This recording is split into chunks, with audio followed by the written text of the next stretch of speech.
quando a gente fala em franquia, a gente tem que entender se a operação ela é franqueável ou não. O consultor vai dizer que a tua marca ela é franqueável porque vai querer ganhar o processo de formatação. Sim, quando você tem perfis diferentes na sociedade, por exemplo, meu objetivo, meu pensamento sempre foi médio e longo prazo. Eu fui curto de investidor.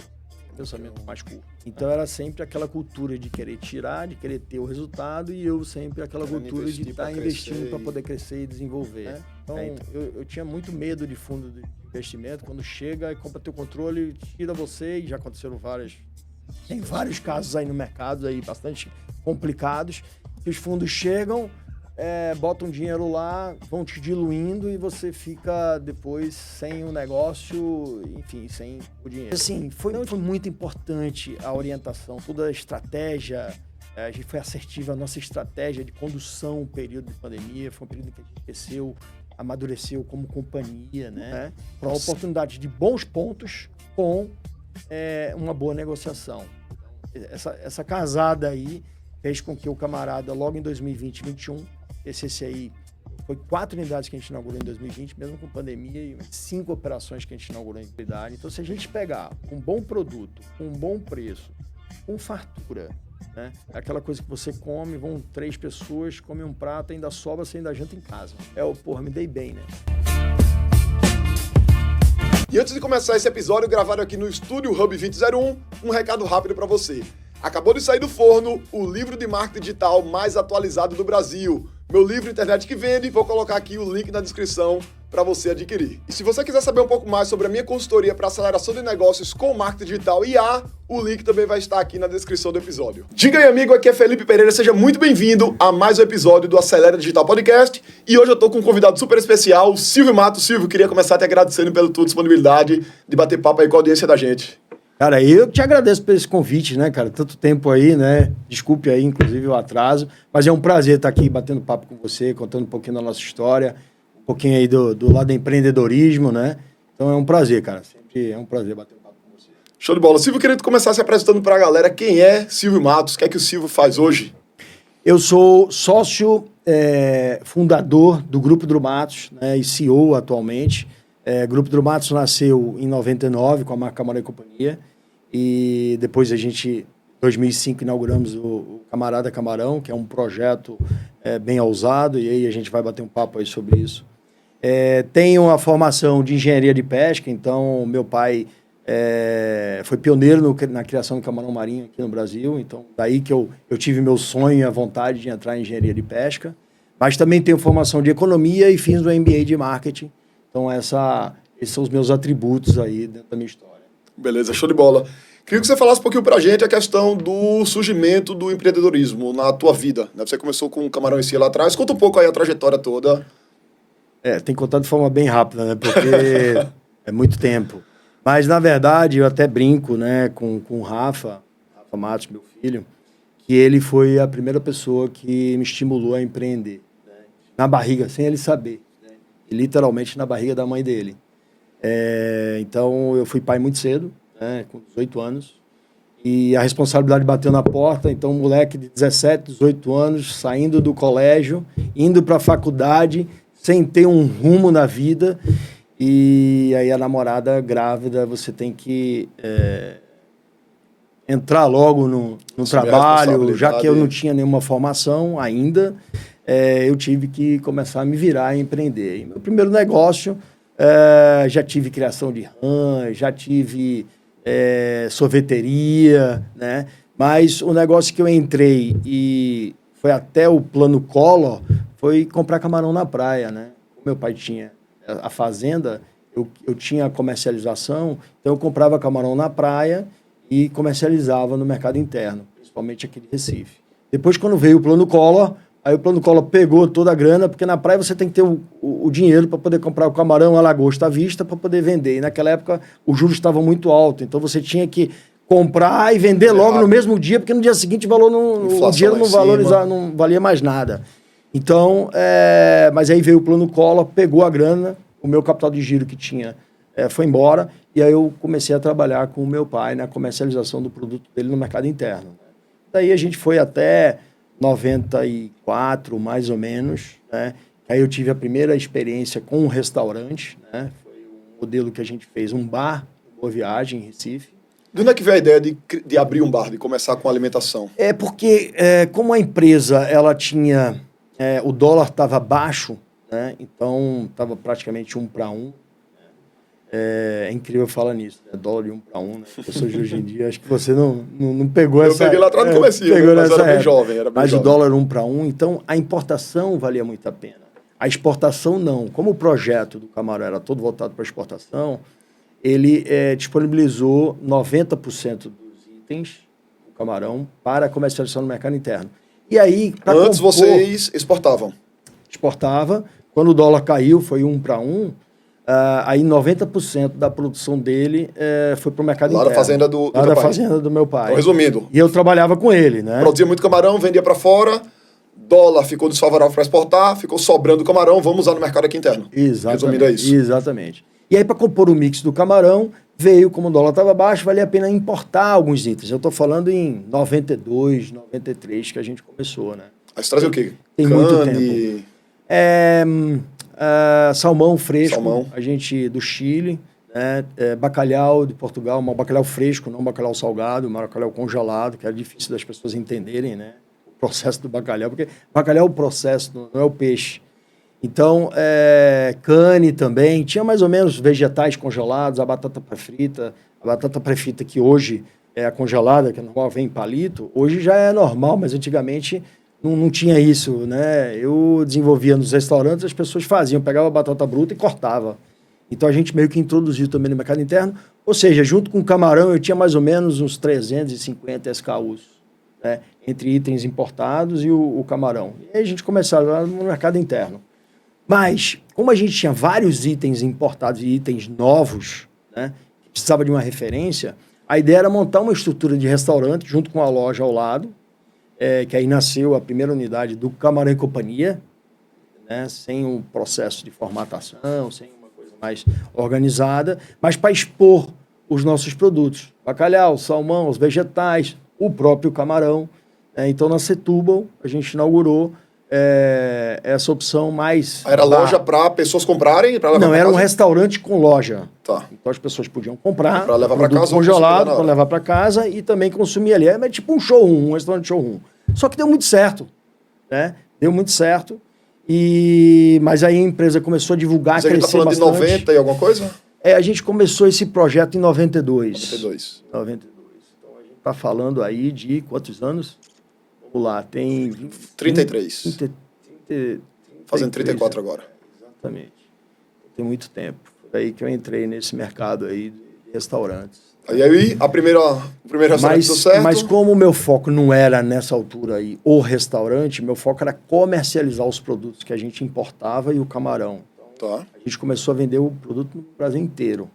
O restaurante era um terceiro plano, vamos dizer assim. Não era nem o segundo, era um terceiro plano, só para apresentar. E só funcionava à noite, funcionava de terça a domingo. Né? Você mesmo que operava? Não, eu tinha uma pessoa que colocava para operar. Né? Tá. Porque não dava. Meu foco era a comercialização do Brasil. Mesmo. Então, tá. São Paulo, Rio, BH, Brasília, o sul do Brasil, aqui no Nordeste, as principais capitais. A gente tinha produtos e comercializava e entregava, principalmente para o autosserviço, né? Que é os mercados, etc. E aí a gente resolveu, em 97, fechar essa operação, em Boa Viagem, na Rua Setúbal, por conta de foco mesmo. A gente já tinha divulgado, já estava vendendo bem, então por conta de foco a gente resolveu fechar. Tivemos uma experiência, que aí é uma coisa que eu posso contar depois, uma experiência, o franchising no Brasil estava começando, né? Tinha o McDonald's com uma grande referência, né? E o nome, as pessoas não entendiam o que era franchising. Então, como a operação do Camarão e Companhia de Rua começou a dar certo, eu recebia pessoas dizendo, eu quero abrir aquela operação na Zona Norte, eu quero abrir... E aí a gente resolveu ceder, né, a abertura dessa segunda opção, mas como estava em evidência o franchise, vamos fazer a franquia. Quando eu tenho um advogado, fiz um contratozinho sem saber de cláusula de porra nenhuma, fizemos esse contrato de franquia. Logicamente que não vai dar certo um projeto desse, porque você não tem formatação de nada, você não tem estrutura de nada, não tem conhecimento de nada. E com 6 meses... Inclusive foi aqui na Zona Norte, Casa Forte. Com 6 meses, a gente resolveu fechar, tirar o nome do camarada daqui, do Camarão e Companhia, daqui da Zona Norte, por conta de operação mesmo, né? O franqueado, ele queria fazer de um jeito e a gente achava que era de outro. E começou a entrar em conflito. Antes do conflito, uma briga maior, a gente resolveu recuar. Então, essa foi a primeira experiência negativa no franchising. Mas, e aí, em 99, foi o contrário, né? O dólar teve a max em 99. Eu já tinha uma estrutura enorme no mercado interno. Já estava aí, praticamente dominando o país, né, com a comercialização. Aí o dólar foi para 4, 4,5. Então, aí não dava mais para trazer. Aí foi ao contrário. Inviabilizou todas as importações. A gente tinha container, no meio do caminho. Né? Então, o bacalhau que eu vendia por 10 ia ter que vender por 40. Como é que eu ia vender? A batata que eu vendia por 2 ia ter que vender por, 10. Então, inviabilizou todas as importações. E, por outro lado, viabilizou a exportação novamente. Então, eu não esqueço isso, porque foi no dia do meu aniversário, 13 de janeiro de 99. Meu pai chega com a proposta informando que a ideia não era importar mais e também não vender o camarão para o mercado interno. Era exportar 100% da produção e parar de exportar. Eu fiquei meio que desempregado, vamos dizer assim, que eu era responsável, então tive talvez 2, 3 meses de desmobilização do projeto. Essa empresa, tu era sócio do teu pai? Eu era diretor comercial. Né? Tá. Eu não... Era funcionário mesmo. Do teu pai? Meu pai. O negócio era dele? Exatamente. Dele, fazendo o projeto todo voltado para ele. E aí, como eu fiquei, depois de 2, 3 meses, meio desempregado, né? E o nosso objetivo com o produto camarão, que é o core, sempre foi democratizar o camarão no país, porque o camarão sempre foi uma coisa para poucos. Né? Muito cara. E a gente entendia que tinha como democratizar. O camarão, como você falava na época, era um produto que só um bistrô, um restaurante muito sofisticado comercializava. E eu via uma movimentação em São Paulo de algumas operações, já trabalhando com fast food mais formatado, né? Principalmente em São Paulo. E aí a gente pegou essa ideia, com o nome Camarão e Companhia daquela época, que tinha dado certo, mas era um bar de rua, mas o nome era bem conceituado. E aí resolvi lançar esse projeto com fast food, o Camarão e Companhia, marca Camarão e Companhia, no Shopping Recife. Então, em junho de 99... Praça da Alimentação. Praça de Alimentação, a gente inaugurou a primeira operação do Camarão e Companhia, já pensando, o franchise no Brasil já era uma coisa que já estava mais... Um pouco mais madura. Mais madura. E aí a gente já pensando num futuro, não tinha ainda um prazo, 6 meses, 1 ano, 2 anos, comercializar através do sistema de franquias. Né? Então, foi daí que inauguramos em junho, Camarão e Companhia, cardápio enxuto, praça de alimentação, com preços bem agressivos. Naquela altura, os shoppings não funcionavam no domingo, então o grande desafio era levar as pessoas para o domingo, né? para almoçarem no domingo, né? No shopping. E, logicamente, o camarão no dia a dia, né? Que o dia a dia era mais a comida brasileira, né? Não tinha camarão no meio da culinária. Mas como o nosso projeto era democratizar e tinha como, né? Então a gente tinha pratos que brigavam com prato de carne, com frango, dava para a gente trabalhar direitinho. Então, entramos com a culinária um pouquinho sofisticada, porém com custo mais baixo, dentro de praça de alimentação, e esse conceito de expansão através de franquias. Eu passei tocando esse projeto aí full time durante 1 ano e meio, mais ou menos, toda a operação formatada, aí a gente resolveu partir para o sistema de franquias. Fiz um curso lá em São Paulo, com Xerto, né? Na Universidade de Franchise, foi a 3ª turma do Xerto. E na volta eu formatei todos os manuais, também os contratos, deixei a operação toda montada para a gente começar a comercialização. E a segunda unidade nossa foi 2 anos depois no Rio de Janeiro, né? E aí o Rio de Janeiro, depois da pesquisa que eu fiz nacional, eu notei que ainda tinha um amadorismo muito forte, né? Então, São Paulo, um profissionalismo grande, praça de alimentação, boas operações, mas no Rio de Janeiro ainda era aquela coisa muito de suco, muito amadora, né? Então, tinha espaço para uma operação mais profissionalizada. Então, quando inauguramos no Shopping Tijuca, tem essa operação até hoje, e foi um sucesso. Quando a gente abriu, foi uma loucura, né? 2 dias depois, os outros shoppings começaram a aparecer, me convidar. E aí, montamos 6 unidades próprias. Foi o Camarão e Companhia, o nosso movimento o inverso, né?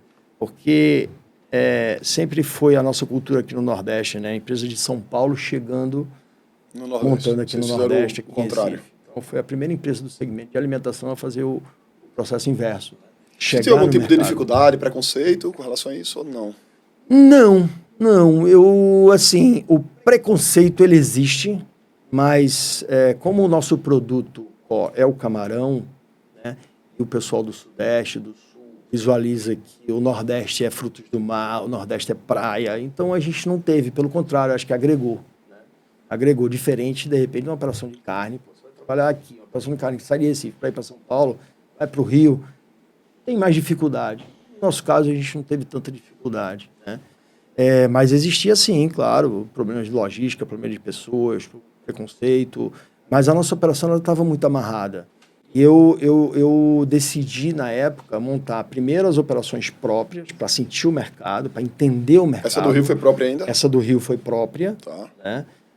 Foram 3 no Rio própria, 2 em São Paulo próprias e a daqui. Para daí a gente partir para o projeto. Então, quando você começou a trabalhar franquias novos, tinha já 6 operações próprias? Já tinha 6 operações próprias. E aí validou, começou a franquear? Exatamente. Aí franquear daqui, porque eu estava muito Rio e São Paulo, então já franqueei daqui, não tinha condição de tocar esse projeto. Que era o Shopping Recife. E aí chegamos aí a ter 80 operações, entre próprias e franquias. O projeto era mais franquias do que próprias. Essas 6, que virou 5, né, com o Shopping Recife que a gente franqueou, serviram como uma base de experiência para o crescimento no mercado fora Recife. Né? Então, a gente sempre visualizou essa saída de Recife para ter mais oportunidades. E vocês se tornaram a grande referência do franchise, né? Vocês têm 20 selos da ABF, né? A ABF, para quem não conhece, é a Associação Brasileira de Franchising. Elas certificam as operações de franquias de maior sucesso. Vocês têm 20 selos consecutivos, é isso? Exatamente. E também é com muito orgulho aí que eu falo isso, porque foi também uma movimentação importante. É a única empresa do segmento de alimentação a ter 20 selos consecutivos. Então, quando a gente começou a receber essa pesquisa, a gente não parou mais de conseguir. Né? Então, isso é um feito muito importante, muito valor do nosso time, né, de relacionamento com os nossos franqueados e, claro, o perfil dos nossos franqueados também. Né? Então, muito orgulho aí para a gente esse selo. Ganhamos no ano passado, esse ano vamos concorrer de novo. E é um selo que tem uma valorização grande, que não é feito pela BF. A BF, ela contrata uma empresa de pesquisas e ela faz a pesquisa com todos os franqueados. Tem uma nota e acima de uma determinada nota que você ganha o selo. Então, tem empresas que não ganham, né? Não são todas que ganham. Pelo contrário. Inclusive empresas grandes. E grandes que deixam de ganhar. Né? Então, é o trabalho, né? É o trabalho bem feito, né, do franchising brasileiro.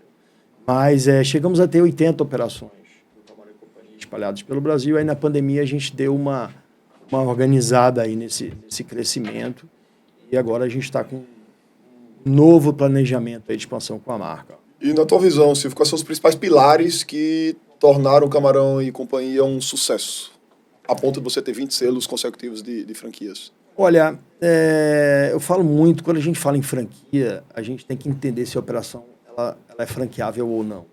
O consultor vai dizer que a tua marca ela é franqueável porque vai querer ganhar o processo de formatação. Mas acho que tem um passo anterior, né? Você tem que entender a essência do franchising. E na época eu consegui entender isso, né? Então amarrei algumas situações. Por exemplo, fornecedor de camarão era da fazenda do meu pai, com experiência. Então já vinha um produto já todo porcionado. Ele não comprava o camarão do mercado, não tinha problema de sazonalidade. Então, já descascado, porcionado naquele estilo. Todos os molhos que ele recebia, que o franqueado recebe até hoje, são molhos também padronizados de uma indústria que hoje é terceirizada, mas que a gente começou a preparar para poder ter aquele molho. O sistema também todo montado, ou seja, todos os processos muito bem feitos. Né? Então, a operação fácil. É um fast food, é um restaurante dentro de shopping, mas a gente já adotou o sistema americano, né? Tipo McDonald's. São atendentes multifuncionais que rodam todas as áreas. Eu não preciso ter cozinheiro. Já que eu não faço molho, já que eu recebo já todos os produtos na unidade, Só misturar. fica a operação mais fácil. Então, aquele franqueado, ele dá valor a isso. Quando não dá certo, ou quando ele dá muito certo, e ele entende, poxa, eu não posso aqui... eu tenho um valor à marca, porque o camarão é padronizado, todos os molhos, todo o sistema, todos os processos. Então, se eu perder isso e inventar de montar uma outra marca no espaço, eu não vou me dar bem. E já aconteceu vários casos aí de franqueado achar que conhece mais da franquia, desistir da franquia, mudar o nome, Camarão e Companhia, para João do Camarão, por exemplo, tô dando uma ideia, e com 2, 3 meses se arrebentar, né? Então a gente criou rápido uma marca forte, com processos para poder jogar o crescimento. Acho que é isso, né? Você tem que ter pelo menos a base, né? E a gente foi feliz na estratégia de montar primeiras unidades próprias para depois a gente partir para o sistema de franquia com amadurecimento, com a operação formatada. Bacana, Camarão em si indo super bem. E queria que falasse um pouco, Silvio, da questão do Camarada. Em que momento veio o Camarada dentro da tua trajetória? Uma outra marca, outra proposta? O Camarão e Companhia nasceu em 99. O auge do Camarão e Companhia foi em torno de 2003, 2004. Né? Então, mas naquela altura eu já comecei a observar um movimento diferente, né? Que é a gourmetização dos shoppings. Né? As operações de restaurante entrando em shoppings. Uma coisa muito no início, mas começou essa movimentação. E a praça de alimentação, também muito no início, mas começou a perder aquele público mais executivo.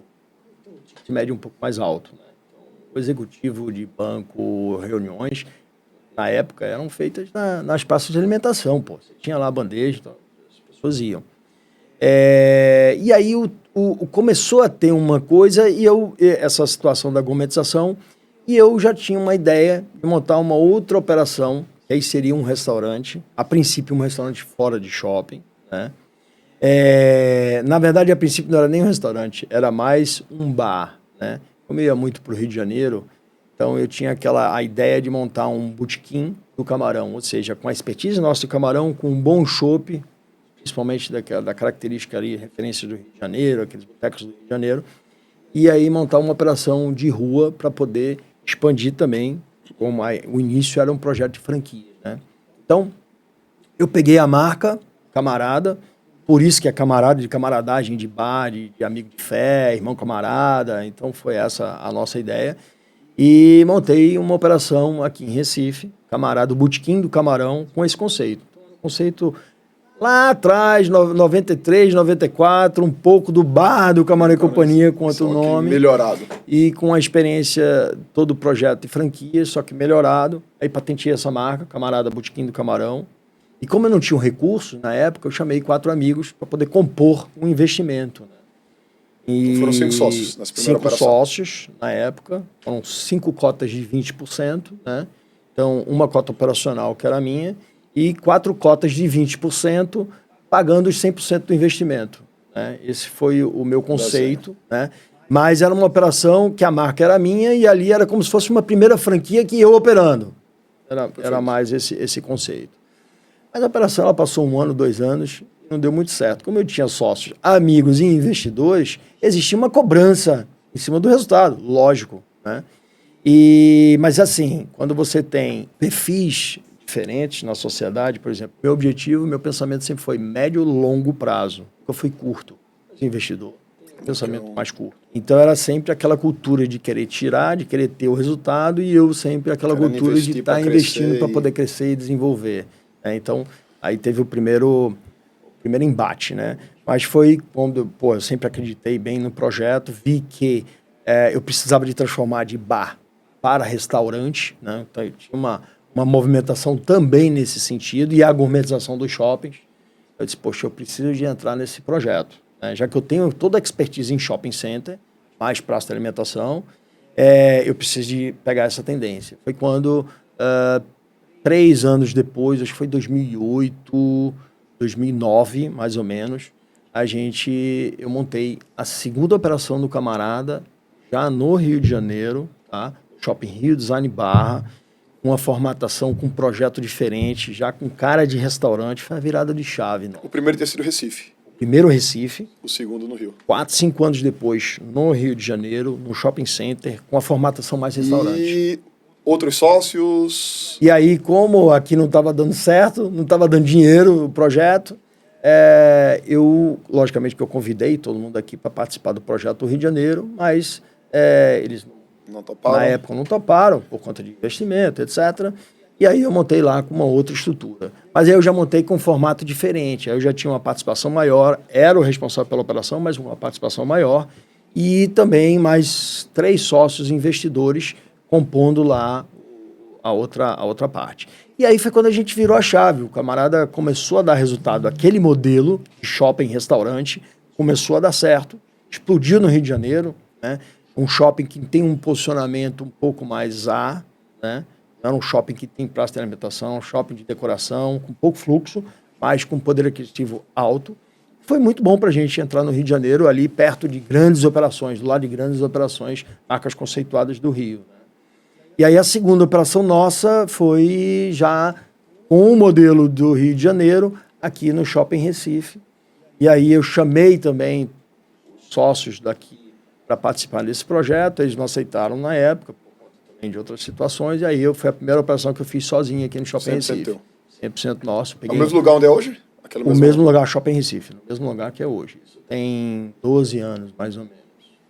12 anos. Tá. Nesse crescimento, Silvio, como é que ficou tua agenda Camarão e CIA, Camarão Companhia versus Camarada? Como é que você conseguiu conciliar tudo isso? Isso é uma boa pergunta, porque o Camarão e Companhia ela começou a ter essa crise, né, da gourmetização, então a gente já começou a diminuir o crescimento do plano de expansão do Camarão e Companhia, e aí eu comecei a ter foco maior no Camarada, até porque precisava, né? E também eu acreditava bastante nesse projeto, e a tendência da gourmetização era tão grande que eu tinha que acelerar aquilo ali, né? Então, quando eu entrei no Shopping Recife, inclusive o Shopping Recife foi um recurso que eu peguei do FNE, eu também não tinha o capital necessário para poder investir, peguei com uma taxa de 3,5 ao ano, uma coisa assim, absurda também nos tempos atuais, que fica difícil, foi muito bom para eu conseguir alavancar, e aí deu certo também, né? Deu certo também esse projeto. E aí, com a minha expertise do Camarão e Companhia, eu já comecei o Camarada com todos os processos, com toda a coisa formatada. Uma operação bem mais complexa, mas uma coisa bem maior, né? Tive aí, antes de montar no Rio de Janeiro, que é uma coisa que eu acho que é importante comentar, uma experiência com franquia. Mesma coisa que aconteceu comigo lá em 93, 94, com o Camarão e Companhia. Uma pessoa querendo, pelo sucesso, querendo montar. Aqui no Camarada também aconteceu. E eu terminei abrindo essa exceção e montando uma franquia aqui na Zona Norte, né? O Camarada na Zona Norte. Só que a operação ela deu certo. Aqui em Recife. Camarada, ela na Rua da Hora. Na Rua da Hora, na esquina. Isso. Só que a operação ela deu certo, ela movimentava bem. Só que é muito complexo para você franquear um projeto do Camarada. É muito grande, você tem que ter uma cabeça, você tem que ter um comando, não adianta você ter um franqueado que pense diferente. E aí não deu certo por conta disso, né? Os franqueados eram bons, né? Não eram do setor, mas eram pessoas boas, inclusive franqueados do Camarão e Companhia também. Mas eu resolvi ali, cara, com um ano, dizer, bicho, tira a marca, né? Tira a marca, continua, até pode continuar com o Camarão, não tem problema, mas tira a marca, porque eu não tô conseguindo, cara, você tá querendo fazer do teu jeito e a minha cabeça é um pouco diferente, a gente tem algumas regras que eu não abro mão, e aí termina entrando no conflito. Antes de entrar no conflito, vamos separar. Mas, aí voltando aí para o Shopping Recife, que deu super certo, a terceira operação, Camarada no Brasil. Montamos aí a quarta aí já no Rio Mar, depois a quinta, outra no Rio, e aí eu já estava meio que carreira solo, sabe, sem os sócios, já estava me organizando para tentar, inclusive do ponto de vista tributário, do ponto de vista organizacional mesmo, que eu já estava recebendo alguns fundos de investimento interessados no projeto. Os shoppings aí procurando também marcas para entrar nesse mercado. E aí me deu um estalo, poxa, eu tenho... E essas aí 100% tuas, essas seguintes?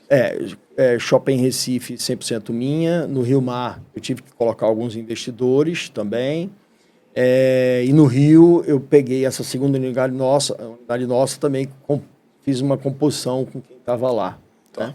Mais ou menos isso.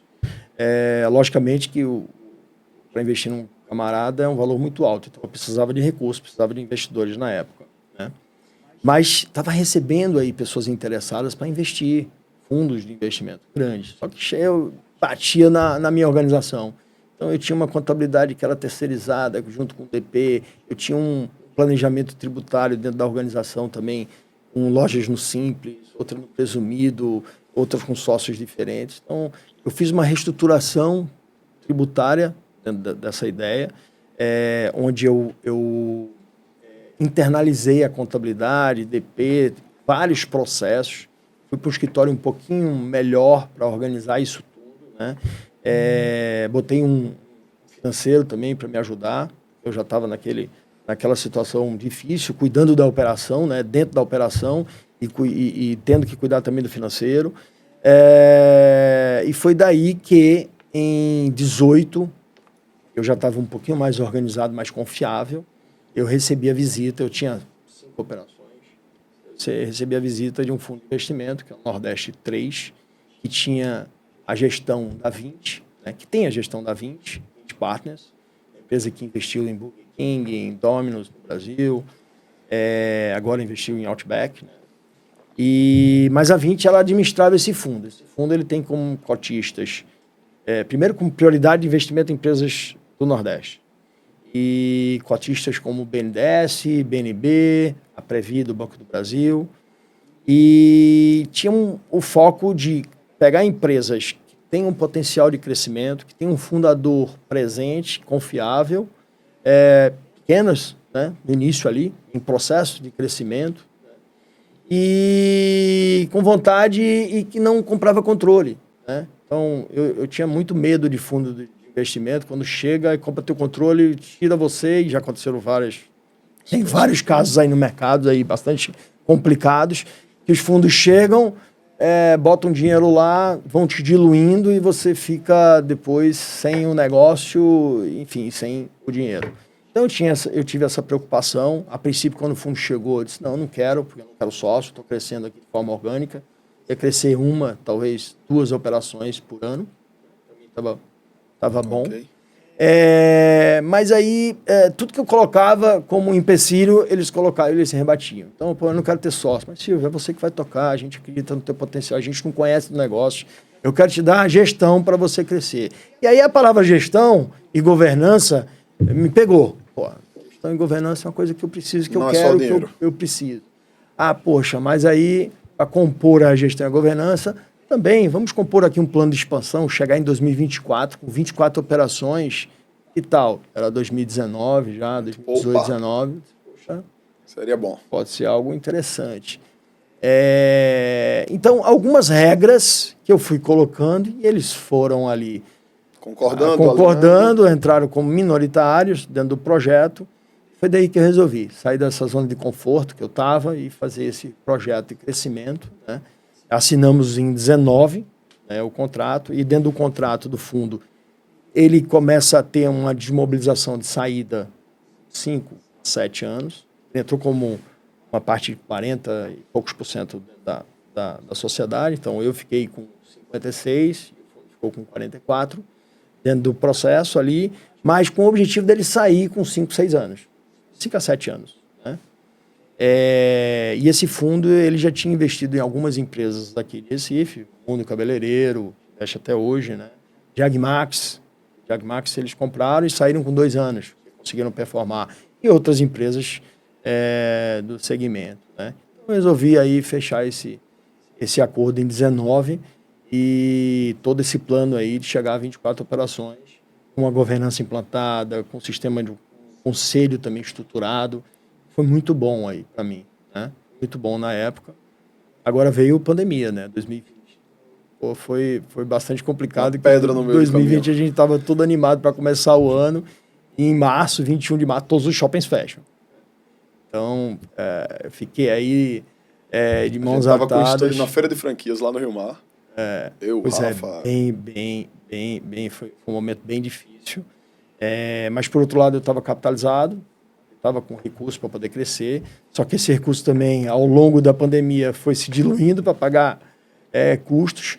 Mas, assim, foi muito importante a orientação, toda a estratégia A gente foi assertiva, a nossa estratégia de condução, período de pandemia, foi um período em que a gente cresceu, amadureceu como companhia, né? Processos mais ainda. E aí, logo depois que o lockdown acabou, começou a aparecer várias oportunidades, né? E essas oportunidades a gente agarrou, né? Então, oportunidade de bons pontos com uma boa negociação. Então, essa casada aí fez com que o camarada, logo em 2020 e 2021, esse aí foi 4 unidades que a gente inaugurou em 2020, mesmo com pandemia, e 5 operações que a gente inaugurou em 2021. A gente tem um salto em bons shoppings. O que mudou na tua operação na pandemia, especificamente, para conseguir manter muito delivery? Não, na verdade, a gente não tinha delivery ainda implantado. Era uma coisa que existia uma resistência do nosso chefe executivo, né? Sempre tem um apelo muito forte pela qualidade, pela experiência. Né? A experiência de um delivery é muito difícil, né? Você chegar em casa com... Mas a gente foi empurrado dentro desse projeto, né? Então, aceleramos o processo de delivery. Com 15 dias, a gente já estava com a embalagem apropriada, já estava com a estrutura apropriada, já tinha um acordo com o iFood na época, bombou muito, né? E aí o nosso faturamento, né, ficou praticamente aí o delivery, né? Então, todas as nossas unidades, na época, eram 6 unidades. Estava na implantação da 7ª unidade. Então, todas as unidades a gente colocou o delivery e aí começou a tracionar para poder, pelo menos, manter a chama acesa. E todos os restaurantes fechados tinha que ter a marca tinha que estar em evidência. A brasa ali tem que estar... Exatamente. E pós-pandemia, como é que ficou o delivery? Não, aí... Hoje, como que é o delivery? Hoje o delivery, ele representa... no ano passado, inclusive, a gente cresceu bastante, 2025, né? Foi um ano que a gente focou bastante no delivery, experiência. E aí, hoje o delivery representa 12%, 13% do nosso faturamento como um todo. Né? É relevante. Bastante, sim. É relevante. A gente tem uma meta desse ano aí de chegar a 16%. Né? Lógico que isso é uma média, né? Todas as operações. Tem unidades que chegam a 20, tem unidades que chegam a 8. É uma média, né? Depende muito da região, depende do foco da operação. Né? As nossas lojas daí, elas começaram a ser preparadas para você ter um delivery, porque não adianta a gente não ter o pensamento já na estrutura interna. Então, todas as nossas unidades hoje já são projetadas com a formatação do delivery. Mas, assim, é muito complicado o delivery, porque você está num domingo, por exemplo. O nosso foco principal é o salão. Eu tenho que entregar excelência no salão. Então, se você tem um domingo que é muito bom no delivery e muito bom no salão, qual é a preferência? Quando trava a cozinha, qual é a prioridade, né? Então, a gente termina dando prioridade para um e deixando o delivery um pouco... para a gente não ter... Aí demora, aí tem aquelas coisas. Então, existe esse ajuste, né? Da operação. Falando de Camarada, principais pilares de sucesso do Camarada. Por que é que o Camarada deu certo, na tua visão? Olha, primeiro, essa história da democratização do camarão que eu falei no início, né? Então, o produto camarão é um know-how nosso, né? Então, eu convivo com isso há mais de 30 anos. Então, a gente tem um produto que tem uma qualidade diferenciada, é um produto tailor-made, né? Ele é feito, preparado para o camarada, não é um produto de prateleira, né? Então, tem diferente na crocância, na qualidade, na textura, na frescura do produto, né? Então, é um grande diferencial nosso e preço, né? A gente consegue ter o custo-benefício, aquela coisa das porções mais fartas, com custo-benefício. Então, e camarão, algo desejo, né? Então, se a gente consegue fazer um produto desse bem feito, né? E eu falo para todo o nosso time, né? Se a gente consegue fazer todas as nossas receitas, nós temos um chefe executivo que é francês, ele tem um critério, é um dos caras que mais conhecem de frutos do mar do país, sem dúvida nenhuma, né? O cara que tem aí, já está no Brasil há mais de 30 anos, está com a gente há 17 anos, e tem uma excelência na qualidade, tem uma excelência nos critérios.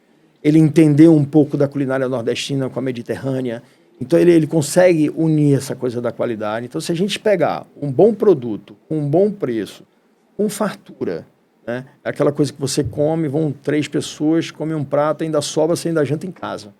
Me dei bem, né? Uhum. E com qualidade, se a gente conseguir multiplicar isso, né, com processos, com gente, né, e principalmente com a hospitalidade, que é algo que está em evidência. Hoje, restaurante não é só você tratar bem e ter uma boa comida, né? Você tem que ter toda uma experiência envolvida. A hospitalidade faz parte disso. Então, a gente procura trabalhar muito isso, né? Então, esse lado operacional de processo de gente é muito forte dentro do Camarada. Então, eu já falei aí algumas características que, ao meu ver, são importantes para o sucesso aí do Camarada, né? Show. Fala um pouco desse momento atual. Vocês passaram, ou estão passando por uma fusão lá com a Life Nino. Fala um pouco desse momento mais recente de vocês. Boa. A 20, ela entrou em 19, como eu falei, projeto chegar em 2024, final de 24 operações. Chegamos no final de 24, 31 operações do Camarada, né? E 45 operações do Camarada e Companhia. Mas o projeto, a 20, quando ela entrou no grupo, né? Entrou Camarada e Companhia e Camarada. Só que todo o investimento era mais voltado para o Camarada, né? Porque o Camarada e Companhia é projeto de franquia, não tinha o recurso, não tinha o investimento. Então, esse crescimento nosso, o objetivo é 24, chegamos a 31 operações, com um resultado excelente, brilhou os olhos, né, da 20 e acelerou a saída, né? Então, no final de 24, a 20 como um acordo, disse, Silvio, já que a gente está com um resultado muito bom, é o momento de performar. Apesar de eu não querer sair, mas o fundo tem que sair, né? Não depende só da gente. O fundo tem que sair. E aí vamos aproveitar. E aí vamos aproveitar. Buscamos no mercado, eu deixei a 20 aí atrás, até porque, meu sócio e tinha expertise de quem, né, da negociação toda de outros fundos. Então, a princípio, a gente procurou outros fundos, né, mas que esbarrou, aí eu já estava um pouquinho mais experiente nessa negociação com o fundo, aí esbarrou no meu conceito, no que eu queria, porque meu objetivo sempre foi ficar. Eu amo isso aqui, né? Camarada é um projeto que eu visualizo, quero chegar a 90 operações aí nesses próximos 5 anos, é o nosso planejamento. Então, eu não quero sair, eu não quero vender a operação, eu quero ficar, né? Então, eu tenho que compatibilizar quem vai entrar, a 20 vai sair, quem vai entrar, com também os meus objetivos de societários, etc. E aí, esbarramos em alguns fundos, foi quando a gente partimos para a estratégia de procurar um sócio mais estratégico, que tenha os mesmos valores, os mesmos princípios da nossa, e que também entenda do ramo, né? Tem poucos players no Brasil, né? Procuramos aí, achamos 3, conversamos com esses 3 players no mercado e decidimos aí em fechar com o grupo Life Nino, né? Que na época, eu estou falando meados do ano passado, né? Eles têm mais ou menos o mesmo faturamento, mesma estrutura de gente, mesmo perfil de expansão, vontade, filosofia interna e princípios e valores de gente, né? Que principalmente a gente está falando de um negócio de gente, né? Eu, na época, 2.200 funcionários, a Life também, 2.200 funcionários.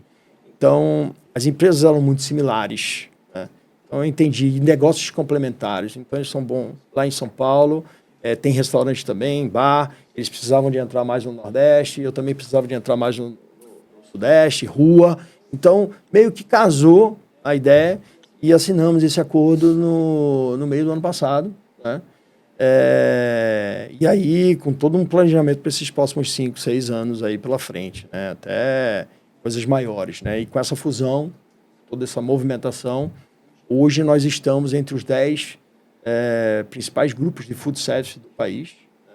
Com faturamento de 1,1 bi, mais de 5.000 funcionários, né? Com 110 operações próprias, talvez um pouquinho mais agora, e 45 franquias.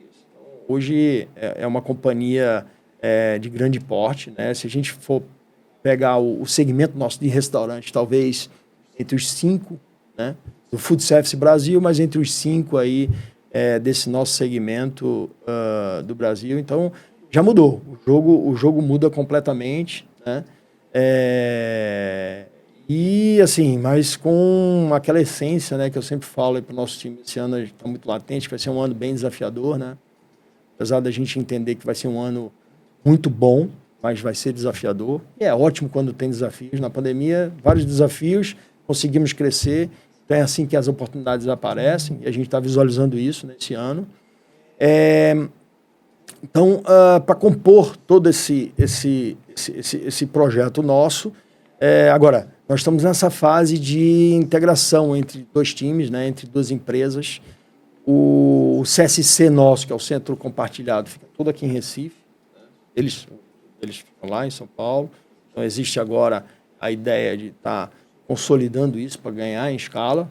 Então, a gente já tem ganhos em fornecedores, já tem ganho em negociação, já tem ganho com uma série de outras coisas, internamente também.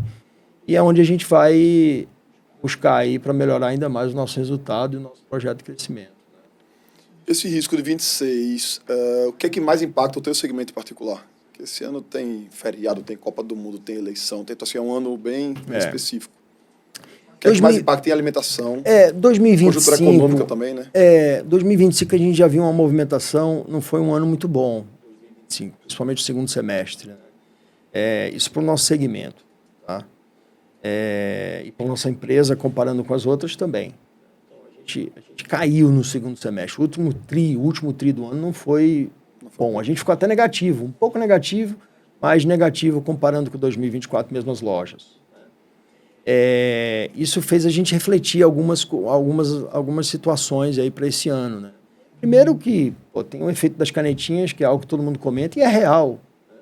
As pessoas, você conversa, tá todo mundo com canetinha aí, então muda o hábito de consumo. Tá mudando o hábito de consumo. As nossas operações, os nossos espaços são muito fartos, né? Comida muito farta. Então, a gente já está tendo uma movimentação e entendendo que a gente precisa de mudar um pouco o nosso conceito, o nosso cardápio, para poder se adaptar com esse novo momento. Então, respondendo a tua pergunta, 26, desafios.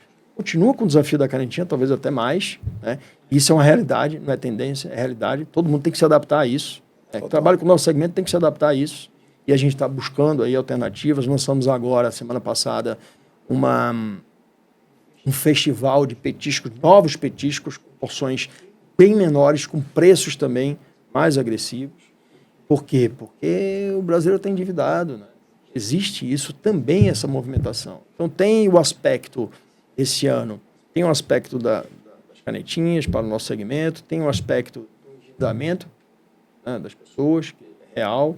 Tem essa briga toda política, eu não gosto de envolver muito, mas o país está dividido, né? Isso é papo, e a gente não tem que desviar o foco do nosso negócio, né? Não tem que entrar em briga política, mas é um ano eleitoral. Ano eleitoral, normalmente, vem muito recurso. Né? Então, não é um ano ruim. Né? Vai ser ruim se realmente essas brigas continuarem. Aí é uma coisa que é ruim para o mercado, para a economia, né?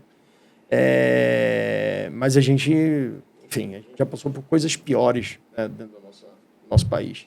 E, historicamente, Copa do Mundo também não é algo positivo para a gente, é algo super negativo, inclusive. Né? A gente tenta todos os anos, a cada 4 anos, quando tem Copa do Mundo, a gente tenta entrar, melhorar cardápio, fazer promoções e botar telão, televisão, participar de jogo, mas é algo que não é positivo, porque não existe o consumo de fato. Quando, dependendo do horário do jogo e dos dias, você perde uma noite, você perde um almoço, você perde um final de semana. Então, é complicada a Copa do Mundo, a gente entende. Então, por isso que a gente, dentro do nosso planejamento, taxa de juros aí altíssima, a gente não sabe aí que vai ser esse mundo todo aí mudando. Você vê o dólar já caindo, despencando, ninguém tem uma previsão, é muito imprevisível, né? O que pode acontecer com a nossa economia. Então, é um ano de cautela, buscando oportunidades, tentando melhorar processos internos, olhando para dentro, buscando sempre aquela coisa da dificuldade do nosso setor, que não é nosso setor, é do país, que é pessoas, né? Gente qualificada, gente comprometida. Isso é o grande desafio nosso. Então, mas é o que eu falo internamente, né? Pessoas querendo trabalhar, principalmente num grupo como o nosso, que é um grupo grande, que tem oportunidade de crescimento, etc. Tem. E a gente precisa olhar para dentro e buscar a retenção, né? A gente não pode ter o turnover muito alto. Então, esse é o exercício que a gente está fazendo para esse ano. No nosso planejamento, eu tinha 8 operações para inaugurar.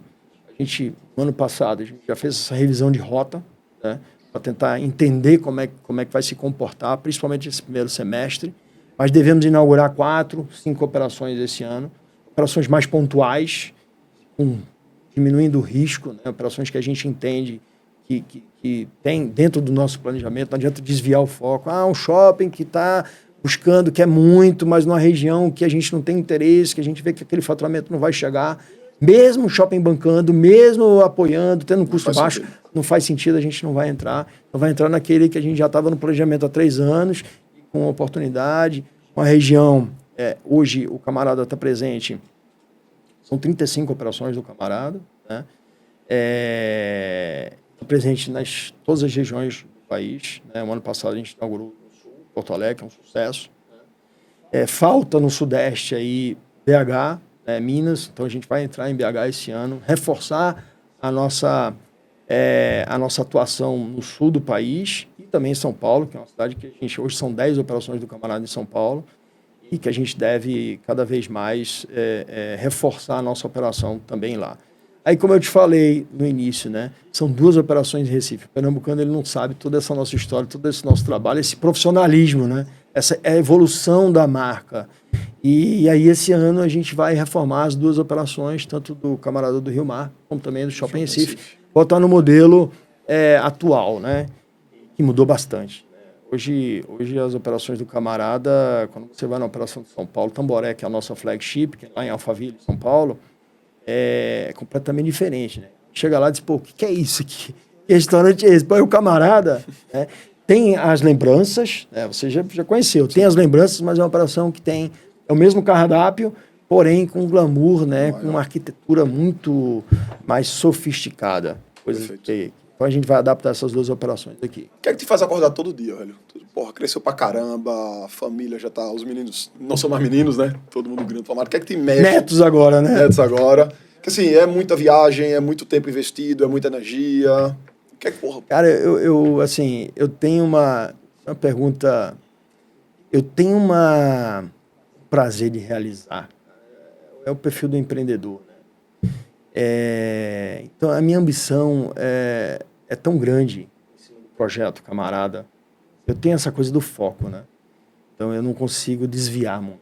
Se você me chamar hoje para botar um restaurante, mesmo que tenha oportunidade, etc., eu não vou conseguir visualizar aquilo ali, pelo menos hoje. Porque eu tenho uma ambição, eu tenho um projeto muito claro na minha vida. Então, eu acordo todos os dias já pensando o que eu posso melhorar, o que eu posso fazer para tirar a minha equipe da zona de conforto, para tentar melhorar.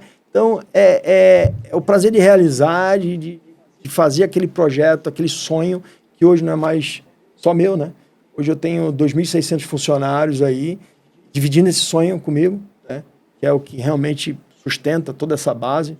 Eu sou hoje o grande líder, não sou mais aquela pessoa, o dono de restaurante que está ali no restaurante todos os dias cuidando dos clientes. Não, eu preciso das pessoas que cuidem. Então, a minha equipe é muito importante para estar fazendo esse papel. Então, viajando muito, pegando as oportunidades. Eu amo o que eu faço, cara. Resumindo, se você ama o que você faz, se aquilo ali te realiza, você não tem barreiras, né? Você tem as dificuldades, logicamente, não é fácil. Chegar até aqui não foi fácil. Mas com essa vontade, com esse amor de realizar, de fazer, aí você vai superando isso, cara. Superando todos esses desafios, com muito equilíbrio, lógico. Além desse amor, Silvio tem algum superpoder? O que é que fez Silvio chegar até aqui? Não, superpoder não, cara. O que é que tu és muito bom? Além dessa paixão, dessa dedicação, um foco. Olha, veja, não é superpoder, nem assim, eu acho que é trabalho, você tem que gostar do que você faz. Você tem que trabalhar focado, né, naquilo que brilha teus olhos, né? Então, eu costumo até falar também que a tua vontade de se preparar, a vontade de fazer, a vontade a tua energia, né, ela tem que estar compatível com teu sonho, o tamanho do teu sonho. Se isso entra num desequilíbrio, é melhor você rever a tua energia, a tua vontade de fazer. Se você tem um sonho de chegar a 80 operações, mas que você tem que disponibilizar de um esforço muito grande para que aquilo aconteça. Mas se você não está disponível para isso, é melhor você diminuir aquele teu sonho, né? Bota menos. Então, se você dá carga aqui de atuação, por causa do teu tamanho do teu sonho, e isso está compatível, acho que a coisa vai. Quando existe um desequilíbrio que não dá, até no exercício físico, né? poxa, eu quero ficar trincado, quero estar fortão, quero estar malhado. Você vai ter que treinar mais, né? Você vai ter que se dedicar mais, você vai ter que gerar mais esforço naquilo.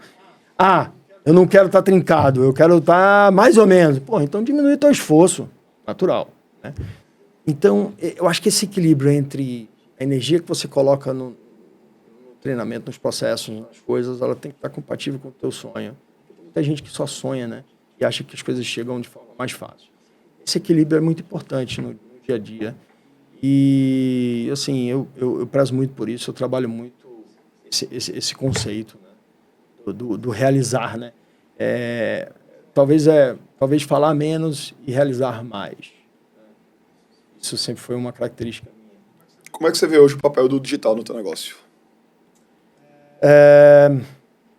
O digital é muito importante. O nosso negócio é muito de gente ali, né?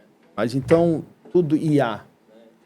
Hoje, IA é uma grande realidade. Seria a minha pergunta seguinte. Então, vamos juntar digital mas com IA. digital Como é que com IA. você vê onde é que vocês têm aplicado? Porque a gente tem vários projetos que chegam, né? Empresas querendo implantar projetos. Mas não adianta. Na verdade, você tem bons projetos, mas ainda no início, não são projetos. Estou falando da nossa realidade, que ainda estão habilitados, né? E aí a gente tem que entender se você tem braço para seguir com esses projetos, senão você vai errar bastante. A gente já errou bastante com várias coisas que a gente implantou dentro da companhia. Tem que saber onde é que a gente pode aí substituir. Por exemplo, processos administrativos, você vai melhorar, tem como trabalhar IA. Mas é um lado também, a gente tem que tomar cuidado, e a gente estava na NRF agora, no início do ano, né, que é sempre importante, é um evento de varejo, o maior evento de varejo do mundo. E estavam falando bastante sobre a IA, a evolução da IA, que é real, né? Então, não adianta a gente fugir disso. Porém, tem um lado humano também por trás, né? Porque o sentimento, todo esse dia a dia que é o varejo proporciona, você está ali com o cliente, você está entendendo, isso ninguém vai substituir. Isso é muito difícil substituir, é mais para frente, é uma coisa muito para frente. Então, a gente tem que tomar cuidado com essa realidade de hoje versus o lado humano, né?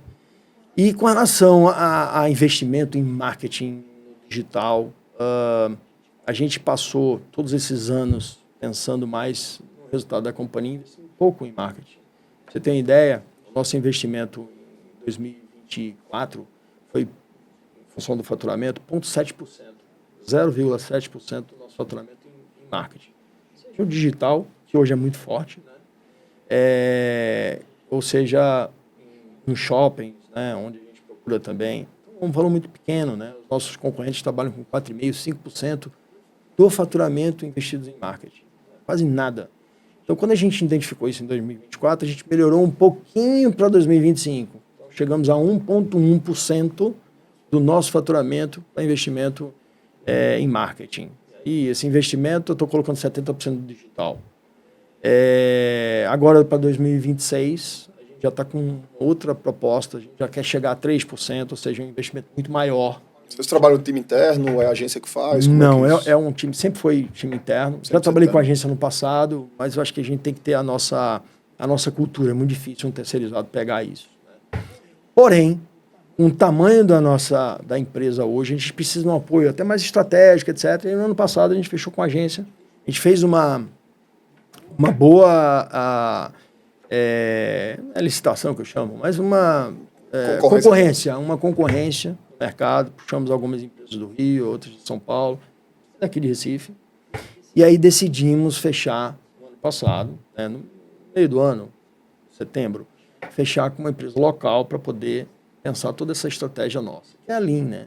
A empresa que hoje está com a conta nossa. Uma empresa de grande porte, trabalha com bet nacional e etc. A gente achou que eles daqui tinham também a nossa cultura, um entendimento, uma empresa grande, né? E aí, com o nosso time interno, a ideia nossa não é se desfazer do time interno, pelo contrário, o time interno dá subsídios para a agência pensar também no estratégico e nos ajudar nesse aumento aí de percentual de marketing dentro da nossa... Então, esse ano a gente vai trabalhar marca, como a gente nunca trabalhou, E espero que isso vai aumentando aí nos próximos anos, até 4,5%, né? Nesses próximos 2 anos. O nosso faturamento investido em marca. Né? Bacana. Então, é isso aí. Um livro que fez diferença para ti, que você acha que todo empreendedor deveria ler? Eu vou falar, eu pensei agora no livro do Rafa, né? O Escalar, né? Tá válido. Que, cara, o livro é espetacular, né? Você leu, né? Sim. Então, é um livro que fala também franquia, fala um pouco da história dele, que é uma história fantástica, fala de escala de negócios, fala que é uma coisa que ele sempre rebate. Acho que todo negócio tem que começar já com formatação e processos de franquia. Isso eu prezo muito e sempre, você perguntou, Silvio, o que foi aí o teu sucesso? Acho que foi muito isso também, essa coisa da fome pelos processos, né? Então, você já cresce de forma organizada. É fácil falar, mas é difícil você realizar isso. Então, o livro do Rafa, eu aconselho Crescer, Lucrar, Escalar. Crescer, Lucrar e Escalar.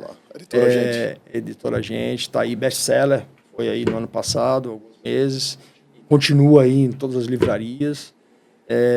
Aconselho todo mundo a leitura. E no ano passado tem o nosso livro, né, que é o Cultura Camarada, que a gente lançou na nossa convenção em dezembro. Não é um livro que a gente está comercializando ainda, não. Mas a gente, primeiro, internamente, né, porque tem um depoimento e a visão de todos os nossos gestores, são acho que 40 gestores que deram depoimento e a visão deles sobre o nosso negócio, sobre o negócio de restaurante e a visão de processo, a visão de gente, a visão... É muito interessante, cada um tem uma visão diferente e aí essa composição faz é legal. E acho que a gente, de repente, vai lançar esse livro aí nos próximos 3 meses, quem sabe. Um filme ou série para o empreendedor? Para o empreendedor. Né? Olha, o filme pro meu segmento aí, né, de alimentação, um filme que marcou bastante, é a história do McDonald's, né? É Fome de Poder. Fome de Poder. Fome de Poder é fantástico. É algo que abre um pouco a cabeça, tem muita coisa dos processos, tem muita coisa do empreendedorismo, né? O cara começa de baixo, a visão, como a coisa vai escalar.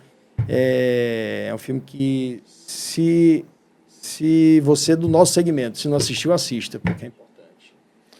Bacana, show de bola. Que dica você daria para o cara que está lá do outro lado da câmera, querendo empreender, ou até já empreendendo, mas sentindo meio travado, de repente não vê o negócio dele crescer com tanta força? Que dica você dá para esse cara? Olha, sempre acredite no teu sonho. Você tem que estar muito alinhado. Se você tem alguma dificuldade, se você está precisando de algum apoio, converse com um mentor, alguém que já tenha escalado, alguém que já está mais à frente. Acho que isso é muito importante, né? Quando a pessoa está meio perdida assim no negócio, às vezes um toque, uma coisa simples vai te direcionar. Acho que é muito importante trabalhar, nunca desistir do teu foco, do teu core, né? Então, eu já tive também várias oportunidades. Silvio, camarão não é bom, muda, bota carne, bota isso, bota aquilo, os pratos são muito grandes. Acho que você tem que ter uma linha aí, buscar aquilo ali, seguir firme, trabalhar, tem que ter aquilo que eu falei, né? Tem que ter o equilíbrio entre teu sonho e a disponibilidade de trabalho. Às vezes você não está com disponibilidade de trabalho e está achando que o teu sonho vai chegar. Então, você tem que trabalhar, não tem como. Se você tem um sonho muito grande, você tem que trabalhar muito mais do que isso para poder segurar lá. Se você não quer trabalhar muito mais, então diminui o sonho, porra. Tudo bem, né? Então, acho que é muito isso e logicamente, né, que dentro da administração de negócios, processos. Qualquer negócio você tem que ter processo, tem que investir em processo, tem que investir em pessoas também, né? Então, varejo, principalmente se o negócio é varejo, tem que ter pessoas do teu lado, tem pessoas motivadas, você tem que entender o que é isso, a essência. As pessoas não entendem, a gente fala, acham que entende, mas não entendem. Então, ali a liderança nos mínimos detalhes, né, que você vai fazer a diferença dentro da composição do seu trabalho. Tem que rever, tem que ter humildade para poder seguir. Bacana. O pessoal quiser conhecer um pouco mais sobre Silvio, teu trabalho, onde é que o pessoal te encontra aí nas redes sociais? Eu sei que você não é um cara muito de Meu Instagram é fechado. Teu Instagram é fechado. Mas aí eu dou uma analisada. Tem o LinkedIn também meu, né? Então é Silvio Drumatos, né? O meu Instagram.